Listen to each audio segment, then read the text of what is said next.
Hey there, Watson here, back with another review slash achievement talk. So the Final Fantasy Pixel Remasters finally came to Xbox.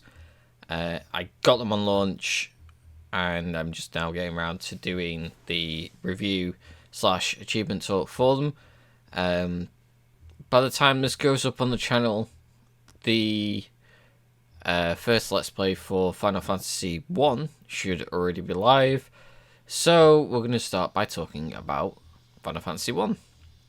So, for me, I've never actually played Final Fantasy 1 before. I played a little bit as a NES ROM, but didn't particularly finish it or get very far in the game or anything like that. So, this was a first for me playing the original Final Fantasy game. And I have to say I quite enjoyed it.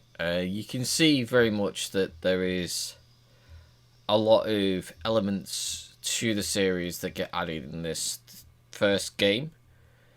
Obviously, you got like the level up system and all that sort of stuff, and there's various different magics, certain monsters, and all that kind of stuff, all that good stuff that gets added. Obviously, with it being the first title in the series, it's quite limited in some aspects. With stuff like the music and just like general bits and pieces, just don't feel as fleshed out as they could be as you progress through the games, basically.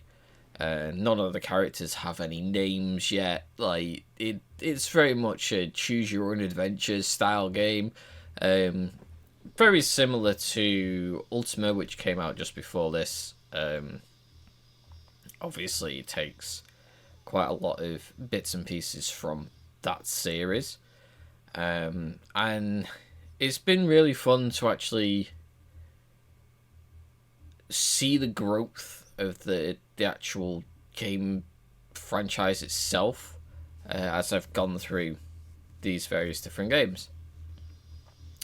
Overall, I quite enjoyed playing the original Final Fantasy. Obviously, the Pixel Remasters have got quite a few additional benefits to them. I can't remember the word right now. But basically, you've got things like there's an experience booster for leveling up quicker, so it makes the game a little bit easier. I didn't use it in the first title because I didn't know it existed. Someone actually told me after I finished the game. So, yeah, that was a bit little Jerry cameo there. I did use the auto run feature because it tells you about that. So, yay for auto run. That's obviously made the game a lot quicker. But in general, the game was easy enough so that you didn't have to use the boosters anyway. I assumed 2 and 3 would probably be the same, but as you will find out in the next couple of chats, I did use the experience boosters for 2 and 3 as well. So, but yeah, that's basically my thoughts on Final Fantasy 1. It's a good start to the series, but other than that, it's just it shows its age a lot. It's obviously like what it was 1987, possibly. It was late 80s, so it's like God knows, 27 years old. Probably older than that. I'm probably doing maths wrong. Doing maths well wrong because 30 years, 1994. So what, 37? It's coming up to its 40th anniversary. So yeah, let's go and talk about the achievements next. So I've got my achievements up here. As you can see on screen, I have 100% of the game. That little bit will be underneath me. Let me move me. There we go. It's probably a little bit better down there. So, yeah. let's go through the achievements. They're all very, very simple. So we start off by defeating 100 monsters. It's an RPG, you're going to defeat monsters anyway. Save Princess Sarah by defeating Garland. That's the first boss of the game. If you don't make it past the first boss, then yeah. 10% of the bestiary entries. So basically fighting all the various different monsters in the game is an achievement. Played the 15 puzzle game. There's a hidden puzzle game in the game.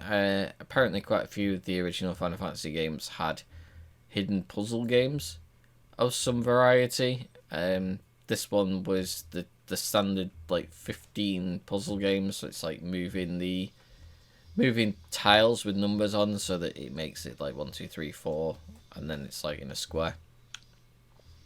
300 monsters. 10,000 gil, 500 monsters. It's all very like easy list, paint by numbers sort of thing. 10% of all the treasure chests. If you're looking for all of the treasure in the game anyway, you're going to pick up the treasure chests as you go through dungeons. There was a feature in the game where if you check the map, it would tell you whether you got all the treasure chests in an area or not.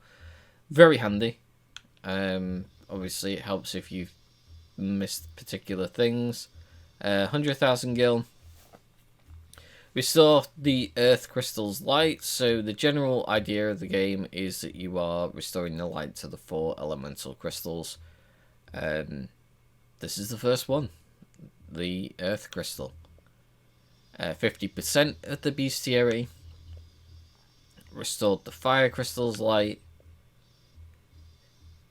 Treasure from 50% of the chests. Titles of Courage from Bahamut. I can't remember what that was. I think it was just talking to Bahamut. But obviously, like, if you play Stranger of Paradise, this is, like, it's a very similar achievement list sort of thing. You can see where Stranger of Paradise got all of its, like, various different story beats from and stuff like that, which was really cool. Water crystal, obviously, because we're going through all of the elemental crystals, as I said.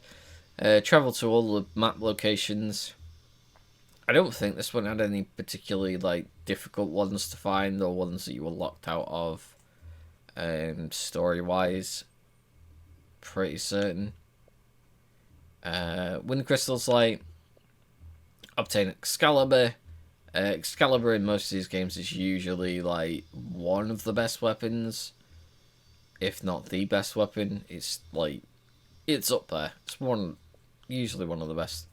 Reach level 50 for all party members. Obviously, if you're using the boosters, which get you, I think it's 4 times experience points, you're going to get to level 50 in no time whatsoever. Obviously, I didn't use them for this one. Treasure chests. So 100% of the treasure chests, you need to find all of the treasure chests. You need to fight all of the monsters. And then we defeat Chaos again and restored peace to the world.